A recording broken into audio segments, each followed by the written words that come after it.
terkait dengan bantuan nominal yang sempat disampaikan juga tadi disebutkan dari pemerintah daerah, provinsi, dan ada juga pusat.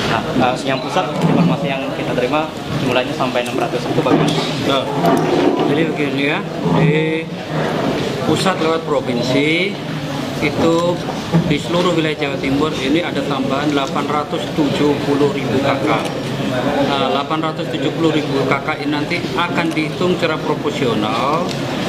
Insya Allah Kabupaten Nganjuk ini nanti akan ada kurang lebih estimasi itu bantuan 20.000 KK. Kemudian besarannya itu adalah 600.000. Sedangkan bantuan nanti jaring pengaman sosial dari Kabupaten Nganjuk saat ini sementara ini kami menghitung ada sejumlah 22.200 KK nanti yang akan dibantu lewat anggaran pemerintah daerah Kabupaten Nganjuk. Berapa besaran bantuan yang akan diberikan ini nanti kami menghitung berupa bantuan beras 15 sampai 20 kilo per KK. Kurang lebih antara berasnya ya 200-an ribu bersama nanti telur mungkin 2 kilo dan juga gula 2 kilo. Ini yang kami berikan lewat anggaran daerah untuk saat ini. Kemudian nanti juga setelah adanya rasionalisasi, setelah selesai rasionalisasi anggaran pemerintah daerah, tentunya nanti kami berhitung ulang. Tapi jumlahnya belum bisa kami sampaikan di sini karena belum selesai rasionalisasi.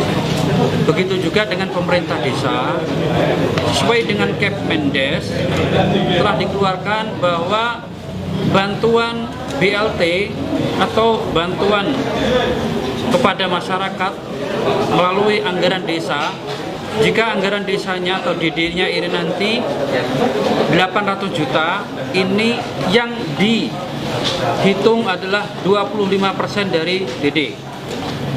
Maksimal ya.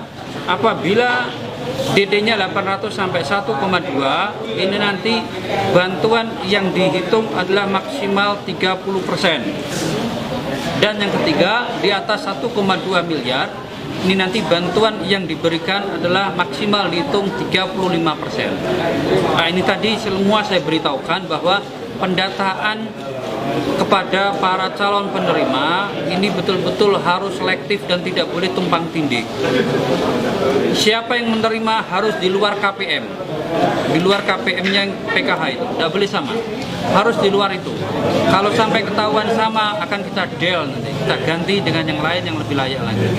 Sehingga ini bantuan ini stimulus bantuan jaring pengaman sosial ini akan diberikan di seluruh warga khususnya di Kabupaten Nganjuk.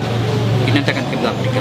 Artinya bantuan ini bukan dalam bentuk uang tunai, tetapi dalam bentuk barang. Langsung berupa barang, langsung berupa beras, bisa telur dan juga gula. Namun saya tadi instruksi bahwa seluruh kebutuhan beras di Kabupaten Nganjuk terkait dengan bantuan sosial atau jaring pengaman ini nanti tidak boleh dibeli dari kabupaten lain atau daerah lain. Harus dicukupi dari Kabupaten Nganjuk lewat BUMDes. Jadi kerjasama pemerintah daerah dengan BUMDes. Yang kedua untuk ini kan kemarin terakhir libur siswa SMP dan SD tanggal 18 tinggal hari lagi. Apa ada perpanjangan? Yang jelas melihat kondisi seperti ini akan diperpanjang lagi. Ini sudah kami bahas bahwa libur anak SD, SMP, dan ke bawah mungkin akan disusul juga dengan SMA. Ini akan diperpanjang liburnya sampai dengan akhir April. Lihat kondisi lagi, kalau kondisi saat ini juga belum memungkinkan nanti akan diperpanjang bahkan sampai akhir bulan Mei nanti. Bisa masuknya bulan Juni nanti perkiraan saya itu nanti baru normal itu ya. Oke, sudah jelas Mas? Yang kedua terkait dengan APD yang kemarin disebut ada yang tidak layak terus kemudian ditarik, apa nanti akan diganti yang baru atau saat ini jumlahnya mungkin sudah bisa disampaikan? Jadi namanya begini ya, namanya permintaan, demand kita ini kan cukup banyak se-Indonesia, bukan di Nganjuk aja loh. Otomatis kejar produksi ini ada yang tidak sempurna, ada cacat lah. Ya kebetulan yang dites ini yang cacat, jadi kembalikan nanti dipenuhi dengan produk yang sempurna kembali.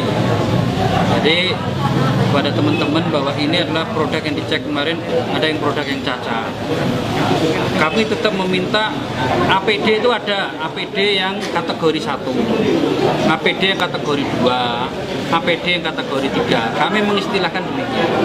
APD yang kategori 1 ini adalah untuk yang mereka di lapangan seperti pemantauan untuk pendatang atau ODR. Ini OPD kategori 1. Kemudian yang di rumah karantina nanti APD kategori 2. Dan yang di ruang isolasi khusus yang terjangkit ini adalah APD kategori 3 yang betul-betul standar WHO. Sejauh ini untuk jumlah mungkin sudah bisa disampaikan. Jumlah nanti silakan ditanya pada dinas kesehatan ya nanti ya. Saya tidak apa jumlah pastinya saat ini ya. Silakan nanti tanyakan ya.